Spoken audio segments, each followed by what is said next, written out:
हाय learners, मैं आपका math guide आपका वेलकम करता हूं आज की वीडियो में, जिसमें हम सॉल्व करने वाले हैं exercise 1.1 from the chapter real numbers of class 10th। पिछली वीडियो में हमने इसका इंट्रोडक्शन सीखा था, जिसमें हमने दो बातें सीखी थी, prime factorization, fundamental theorem of arithmetic और relationship between HCF and LCM. उन दोनों की हेल्प से हम ये वाली एक्सरसाइज सॉल्व करने वाले हैं। तो पहला क्वेश्चन उन्होंने दिया है, express each number as a product of its prime factor. हमने फंडामेंटल थ्योरम में क्या पढ़ा था कि किसी भी नंबर को हम एक्सप्रेस कर सकते हैं उसके product of its prime factors, यानी प्राइम फैक्टर्स के प्रोडक्ट के रूप में भी उस नंबर को लिख सकते हैं। बस उसी कॉन्सेप्ट का हमें यहाँ पे यूज करना है। तो यहाँ पे 140 दिया है, बस प्राइम फैक्टराइजेशन कर दो। प्राइम फैक्टराइजेशन यानी कि प्राइम नंबर लेंगे हम, जितना भी लेंगे। सबसे पहले प्राइम नंबर कौन सा आता है? 2। तो क्या 2 से डिविजिबल है? आपको डिविजिबिलिटी रूल भी पता होनी चाहिए। 2 का डिविजिबिलिटी रूल क्या होता है कि उसकी यूनिट डिजिट क्या होती है? 2 का डिविजिबिलिटी रूल सिंपल है, यूनिट डिजिट क्या होनी चाहिए? 0 हो, 2 हो, 4 हो, 6 हो या 8 हो। यहाँ पे हम देखेंगे 0 है तो 2 से पक्का जाएगा, और 2 से डिवाइड करने का मतलब उसका आधा करना। तो 140 का आधा क्या होता है? 70। ये दोबारा 2 से जाएगा, कितना होगा? 70 का आधा 35। फिर देखेंगे आप ये कि ये 2 से तो नहीं जाने वाला, यूनिट डिजिट आप देख लें, ना तो 0 है, ना 2 है, ना 4 है, ना 6 है, ना 8 है। और फिर एक 3 का भी डिविजिबिलिटी रूल होता है, वो भी आपने प्रीवियस क्लासेस में पढ़ा हुआ है कि आप जो भी हमें नंबर दिया है उसकी डिजिट को प्लस कर दो। 5 और 3 कितना होता है? 8। 8 क्या 3 से टेबल में आता है? नहीं आता है। तो ये 2 से नहीं होगा, 3 से नहीं होगा, ये किससे होगा? डायरेक्ट 5 से। तो 5 7 जा 35। 7 तो एक प्राइम नंबर है, क्या ये किसी के टेबल में आएगा? इस तरफ अपने टेबल में आएगा। 7 1 जा 7, और जहाँ 1 आया हमारा प्राइम फैक्टराइजेशन वहाँ पे खत्म होता है। तो हम 140 को कैसे लिख सकते हैं? Product of its prime factor. Product क्या क्या है प्राइम फैक्टर? 2 2 5 7, 2 2 5 7। अब हम देख सकते हैं इसमें 2 2 बार है, तो हम पावर्स में भी लिख सकते हैं इसको। तो 140 इज इक्वल्स टू 2 की पावर 2 मल्टीप्लाई 5 मल्टीप्लाई 7। बस ये छोटा सा सिंपल सा क्वेश्चन। तो आई होप आपको ये समझ आया होगा। अब हम करते हैं दूसरा पार्ट। दूसरा पार्ट भी सेम ऐसे ही होगा बिल्कुल। Product of its prime factor दिया है 156, तो बस फटाफट कर देंगे इसको भी। 156 प्राइम फैक्टराइजेशन करते हैं। तो ये भी पता है, यूनिट डिजिट देखिए आप, 0 2 4 6, यानी 2 से जाएगा ये। 156 का आधा कर दीजिए, कितना होगा? 156 का अगर हम हाफ करें कितना होगा? तो 156 का हाफ होता है 78। या आप डिवाइड करके भी सिंपल देख सकते हैं। 165 डिवाइडेड बाई 2, 2 7 जा 14, बचा 1, ऊपर से उतारा 6, 2 8 या 16, ये रहा हमारा 78। फिर यूनिट डिजिट क्या है? 8। दोबारा 2 से जाएगा, तो 78 का आधा क्या होगा? 2 3 जा मुझे पता है, 6 आएगा, 7 में से 6 किया 1 2 9 जा 18। अब 39 आ गया। क्या यूनिट डिजिट देखेंगे आपने? 2 से नहीं जाएगा ये, लास्ट डिजिट 0 2 4 6 8 होनी चाहिए। 3 से जाएगा क्या? 3 का डिविजिबिलिटी रूल क्या कहता है कि डिजिट को प्लस कर दो। 9 और 3 कितने हुए? 12। क्या 12 3 के टेबल में आता है? बिल्कुल आता है। तो ये 3 से जाएगा। तो 3 1 जा 3 3 3 जा 9, मुझे पता है 3 13 जा 39 होगा। अब ये 13 आ गया, क्या 13 किसी और के टेबल में आता है क्या? नहीं, 13 इज अ प्राइम नंबर, ये सिर्फ टेबल में आएगा। 1 जहाँ 1 आया, प्राइम फैक्टराइजेशन हमारी खत्म। बस 1 हम किसी भी नंबर को उसके प्राइम फैक्टर्स के प्रोडक्ट में लिख सकते हैं। तो 156 इज इक्वल्स टू क्या हो गया? 2 मल्टीप्लाई 2 मल्टीप्लाई 3 मल्टीप्लाई 13। देखते हैं हम कुछ नंबर रिपीट हो रहे हैं। ये 2 रिपीट हो रहा है, तो इसको हम पावर में लिख सकते हैं। 2 कितनी बार है? 2 बार। तो 2 की पावर 2 मल्टीप्लाई 3 मल्टीप्लाई 13, ये खत्म। तो ये बेसिक से क्वेश्चन है। प्राइम फैक्टराइजेशन अगर आपको आता है तो ये आपको इजी लगेंगे। थर्ड पार्ट देख लेते हैं, इसका क्या है। थर्ड पार्ट में हमें दिया है एक बड़ा सा नंबर दिया है, जो है 3825। 3825। तो 3825 का प्राइम फैक्टराइजेशन करेंगे। आप देखेंगे अब ये 2 से तो स्टार्ट नहीं होगा, ये 2 से डिविजिबल तो नहीं है। तो एक बार हम 3 से चेक करेंगे, सारी डिजिट को प्लस कर दो। 3 और 8 कितना हुआ? 8 9 10 11, 11 और 2 13, 13 और 5 18। क्या 18 3 के टेबल में आता है? बिल्कुल आता है। 3 6 18, 3 से जाएगा बेटा। डिवाइड कर लेंगे साइड में, कोई बात नहीं, डिवाइड आता है हमको। तो सिंपल हर स्टेप देखेंगे, हर स्टेप समझेंगे, कोई बात नहीं, अभी की शुरुआत ही है। कभी भी आपको टेंशन लेके नहीं पढ़ना है, सिर्फ एक नॉलेज के लिए पढ़िए कि हाँ मेरे को ये आना चाहिए, 10th क्लास में आ गया हूँ, मेरे को ये सीखना है, सीखने के लिए पढ़िए।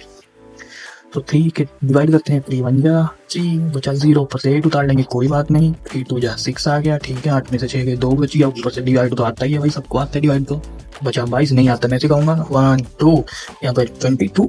3 के टेबल में 22 से छोटा क्या है भाई? 3 7 जा 21, इधर बचा 1, ऊपर से उतार दिया 5, ये तो 3 5 जा 15 है, ये तो कटता है भाई 1275 से 3 के टेबल से। अब देखेंगे आप 2 से ये नहीं जाएगा, ठीक है, काउंटिंग करते हुए चलते हैं ना, 2 3 5 7 नहीं, उससे नहीं जाएगा। लास्ट डिजिट देख लो आप, 3 से एक बार चेक करें क्या, डिजिट को प्लस करो। चलो मेरे साथ, 1 और 2 3, 3 और 7 10 और 10 और 5 15, क्या 15 3 के टेबल में आता है। सोचना पड़ेगा, आता है 3 5 या 15, ये 3 से दोबारा जाएगा बेटा, 3 से जाएगा, लेकिन कितने पे वो भी हम अभी डिवाइड करके देख लेंगे। 1 2 7 5, तो 3 4 जा 12, नीचे बचा 0, ऊपर से उतारा 7, कितना होगा ये, 7 से छोटा, 3 2 जा 6, यहाँ पे बचा 7 6 या 1, ऊपर से उतारा 5, तो कितना आ गया ये, 3 5 जा 15, तो ये 3 से कितने पे जाएगा, 425 पे। अभी भी एक बार 3 से एक बार ट्राई तो मारेंगे दोबारा, 5 6 7 7 और 4 11, क्या 11 3 के टेबल में आता है, नहीं 11 3 के टेबल में नहीं आता, तो यानी 11 से नहीं जाएगा।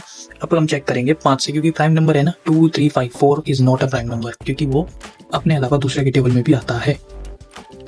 तो 425, 5 का डिविजिबिलिटी रूल भी आपको पता होना चाहिए। 5 का डिविजिबिलिटी रूल क्या होता है, कहाँ लिखें, 5 का डिविजिबिलिटी रूल कहता है कि लास्ट डिजिट या तो 0 हो या 5 हो। इसमें देख लो आप, 0 5 5 है, यानी कि ये 5 से जाएगा, ये 5 से कटा 85 पे।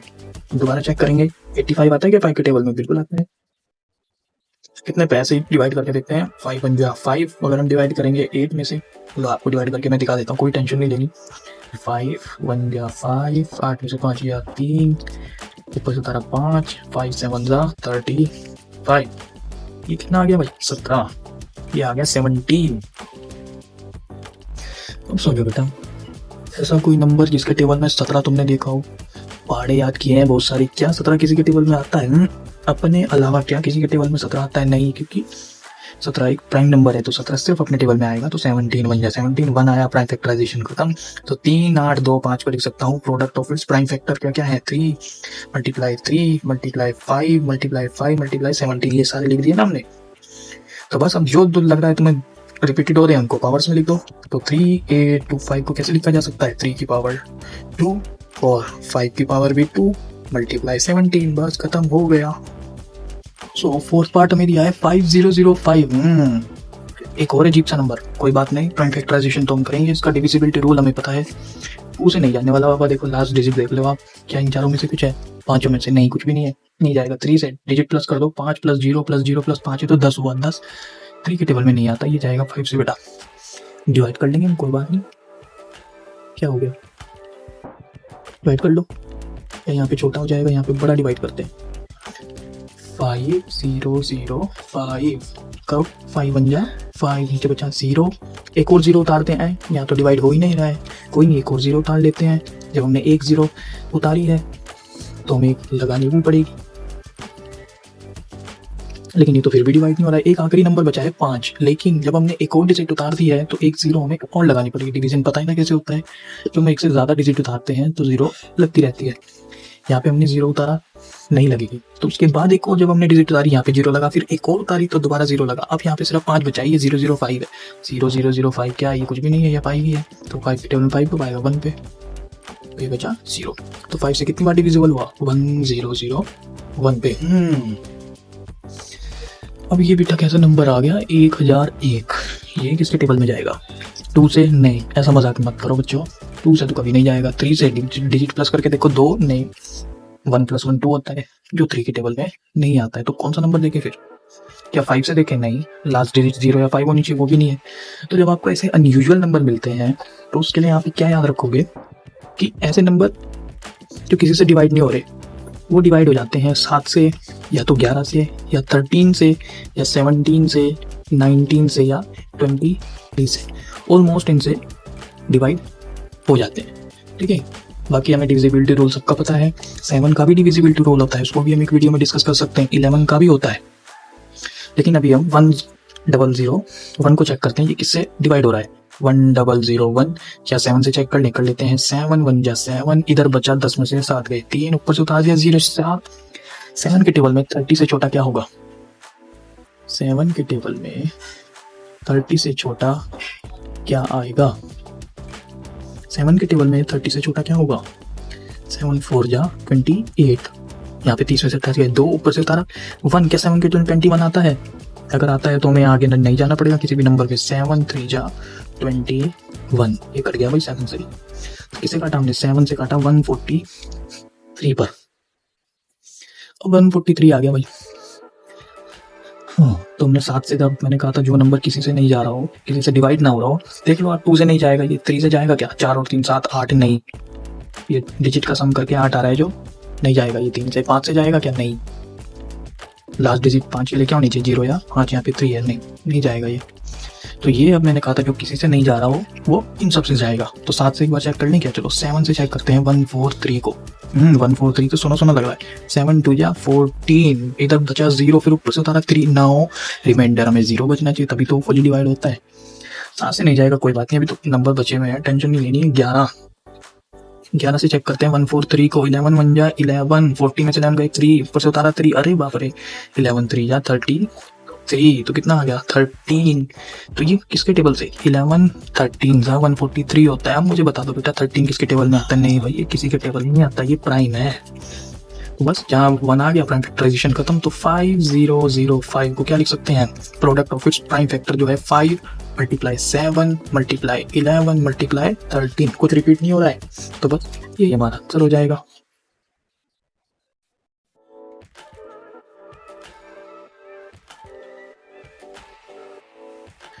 फर्स्ट क्वेश्चन का 5th पार्ट है हमारा 7429, ये एक और बड़ा नंबर है, कोई बात नहीं, लेकिन हमें डिविजिबिलिटी रूल पता है, जब हमने इतनी सारी डिवाइड कर ली, इसको भी कर लेंगे 7429। अब देखते हैं ये किससे डिवाइड होगा बेटा, ये 2 से होगा। अब देखते हैं बेटा ये किससे डिवाइड होगा, क्या ये 2 से होगा, नो 2 से नहीं हो सकता ये, क्योंकि लास्ट डिजिट क्या है 9, नहीं होनी चाहिए 3। क्या सबको प्लस करके ऐसा नंबर मिल रहा है जो 3 के टेबल में आता है, चेक कर लेते हैं। 9 और 2 कितना हुआ, 11, 11 और 4 15, 15 और 7 कितना हुआ 22, क्या 22 3 के टेबल में आता है, नहीं, तो 3 से नहीं होगा, 5 से भी नहीं होगा। तो मैंने बताया था जब 2 3 5 से ना जा रहे हो तो फिर हम आते हैं इनके पास, क्या ये 7 से जाएगा, चेक करेंगे एक बार हम, 7 से चेक करेंगे, 7 4 2 9, 7 1 जा 7, और इधर बचा 0, यहाँ पे आया 4 तो नहीं आता है, 7 के टेबल में ऊपर से 2 उतार लेंगे, 7 6 जा 42, इधर बच गया 0, ऊपर से उतारा 9, 7 1 जा 7, फिर बच गया तो नहीं, रिमाइंडर 0 आ जाना चाहिए था, ये 7 से तो नहीं होगा, कोई बात नहीं, 11 से करके देखेंगे। 11 7 4 2 9, तो 11 1 जा नहीं 74 से छोटा 11 के टेबल में क्या आता है, 11 7 जा तो 77, 11 6 जा 66, तो यहाँ पे 74 में 66 एंड 14 में से यहाँ पे बचा 8, ऊपर से उतारा 2, 11 के टेबल में 82 से छोटा क्या आएगा, 11 7 जा 77, इधर बचा 5, ऊपर से उतारा 9, 11 के टेबल में 59 से छोटा 11 5 जा 55, इधर बच गया हमारे पास 4, नहीं, रिमाइंडर 0 आ जाना चाहिए था, अलग की, कोई बात नहीं, अभी 13 भी है, ठीक है। ऐसे अनयूजुअल नंबर हमें डिवाइड करके देखने होते हैं, वो इसके टेबल में आएगा, किससे डिवाइड होगा, तो कोई बात नहीं, इससे हमारी डिवीजन स्ट्रॉन्ग होगी, हमें पता चलेगा नए नए नंबर के बारे में। अगर जब आपका एनकाउंटर 7429 से दोबारा होगा तो आपको इतना सोचना नहीं पड़ेगा, और यही क्या है मैथ्स की ब्यूटी है कि आपको नई नई चीज़ सीखने को मिलती है। 7429 डिवाइड करके देखते हैं एक बार, 13 के टेबल में 74 से छोटा बेटा बताएगा कोई मेरे को, 13 का टेबल क्या याद है, देख लेते हैं, 74 है, क्या याद है बेटा 13 का टेबल, तो 74 से छोटा 13 के टेबल में क्या आएगा, हम देख सकते हैं कि 13 5 से कितना होता है 65, क्योंकि अगर हम 13 सीधा करेंगे वो 78 हो जाएगा, जो इससे ज़्यादा चला जाएगा। तो 13 5 65 माइनस कर दीजिए, 14 में से 5 गया, क्या बचा 9, ऊपर से उतारा 2, 13 के टेबल में 92 से छोटा कितने पे आएगा, यहाँ पे हम देख सकते हैं शायद 7 से, क्या होता है 13 7 जा 13 7 जा होता है 91, ऊपर से यहाँ बचा 1, ऊपर से उतारा 19, क्या 13 के टेबल 19 आता है, उससे छोटा आता है 13 बन जाता 13, लेकिन उससे फायदा कुछ नहीं होगा, यहाँ पे रिमाइंडर 6 बच गया, हमें 0 चाहिए था, कोई नहीं, ये तो और नंबर है, 17 भी तो है, 17 से हम ट्राई करेंगे, तो क्या बचेगा 7 4 2 9, हमारा 17 4 जा 68, 14 में से 8 गई, क्या बचेगा 6, ऊपर से उतारा 2 62, तो 17 3 क्या होता है बेटा, 17 3 क्या होता है 51, यहाँ 2 में से बन गया 1 और 6 में से आ गया 1, ऊपर से उतारा 119 बन गया, 119 शायद मुझे लगता है 17 के टेबल में आता है, तो ये कितने पे आएगा, हमें पता है 9 आना चाहिए, तो 17 को किससे मल्टीप्लाई करेंगे जो आखिर में 9 आया, हमें पता है 17 7 7 7 जो 49, ये 9 आ गया इधर, जब 4 कैरी आएगा तो 7 जो 7 7 और 4 11, तो 17 7 या कितना हुआ 119। फाइनली गुड न्यूज इज ये कट गया। 17 से कटा कितने पे 437 पे। लेकिन अब ये एक और नंबर आ गया 437। ठीक है, इसको भी 17 से करके देख लेते हैं क्या ये कटेगा हमारे पास। तो उसके लिए हम एक रफ पेपर ले लेते हैं और देखते हैं क्या ये कैंसिल हो रहा है। क्या है हमारे पास 437 17 से, तो 17 के टेबल में 43 से छोटा, क्या 43 मिल जाए तो बहुत बढ़िया है। तो 17 के टेबल में 43 से छोटा क्या रहेगा, 17 3 जा क्या होता है बेटा, नहीं 17 2 जा अगर आप देखो 34, 43 में से 34 गए, 13 में से 4 गए, उधर बचा 97, 5 जा 85, यहाँ पे 7 में से 5 गए 2 1, हाँ यहाँ पे रिमाइंडर बच गया 12, हमें चाहिए था 0। कोई बात नहीं, यानी ये नंबर जो हमारा है, ये नंबर 17 से तो नहीं जाएगा, 17 से अगले नंबर पे आ जाओ 19 पे। तो 437 हम चेक करते हैं 19 पे। वो 19 के टेबल में 43 या उससे छोटा, तो 19 3 जा कितना होता है, 19 3 जा 3 9 जा 27। ठीक है, अगर आपको टेबल याद नहीं है, वैसे तो हमें टेबल याद होनी चाहिए, लेकिन अगर हम भूल जाते हैं तो आपकी मल्टीप्लिकेशन स्ट्रॉन्ग होनी चाहिए ताकि हम टेबल बना भी सकें। तो 3 9 जा 27 हो गया, तो 2 कैरी है, 3 और 2 5 हो गए, नहीं 19 2 जा पे जाएगा बेटा, ये 19 2 जा कितना होता है बताओ, 38। यहाँ पे 13 में से हट गए, 5 बचा 57। मेरे को लगता है शायद 19 के टेबल में 57 आता है, ये रहा 357। फाइनली बेटा कुछ हमें मिला इसको डिवाइड करने के लिए। तो हमने डिवाइड किया था इसको किससे, 19 से, ये कटा था 23 पे। अब क्या 23 किसी के टेबल में आता है, नहीं बेटा ये तो हमें दिख ही रहा है कि ये क्या है, एक प्राइम नंबर, तो 23 1 आ गया। फाइनली ये प्राइम फैक्टराइजेशन खत्म। लेकिन मैं लिखना कैसे है इसको, कोई भी किसी भी नंबर को हम उसके प्राइम फैक्टर्स के रूप में लिख सकते हैं, product of its prime factor. तो 7429 is equals to 17 19 23, 17 multiply 19 multiply 23। तो ये रहा हमारा इसका सॉल्यूशन। ठीक है, ऐसे क्वेश्चन भी जरूरी होते हैं, इससे हमारी मल्टीप्लिकेशन स्ट्रॉन्ग हो जाएगी, डिवीजन स्ट्रॉन्ग हो जाएगी। तो अच्छे क्वेश्चन थे सारे, आई होप आपको समझ आए होंगे। ये था हमारा 1.1 का फर्स्ट क्वेश्चन के 5 पार्ट्स। अब हम चलेंगे सेकंड क्वेश्चन पे नेक्स्ट वीडियो में।